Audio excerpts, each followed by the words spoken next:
Who's that one stranger you've never forgotten? About 7 years ago, my girlfriend and I broke up. I was in my early 20s, totally convinced I just lost the love of my life. My whole world felt like it had fallen apart. A few nights later, I decided to hit a bar alone, just me and some bourbon to try to clear my head. The patio was packed, and the only open seat left? It was at my table. This pretty blonde girl walks out, notices the seat, smiles, and goes, "Hey, how are you?" And just sits down and lights a cigarette. We ended up chatting, small talk at first.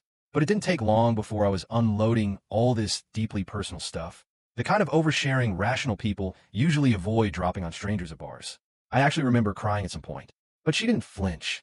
She didn't judge. She just listened, really listened, asking thoughtful questions just to understand what I was going through.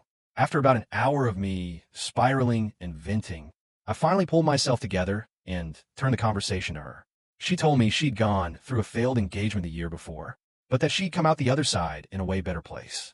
And she told me I'd get there too, with time. Around 1 a.m., after nearly 4 hours of talking about life and everything hard in it, she looked at her phone and suddenly said, "Oh, I've got to run. Take care of yourself, okay? You're going to find your happiness. I promise." And then, she was gone. Didn't get her number. Didn't even get her name. I became a regular at that bar after that. I've been back more than 100 times over the last 7 years. But I've never seen her again. Of course, I know now that breakups aren't the end of the world. But what's always stuck with me is that someone, a complete stranger, took on all my emotional weight just to help me feel okay, even if it was only for a little while. At this point, I don't really expect to run into her again. But every time I walk into the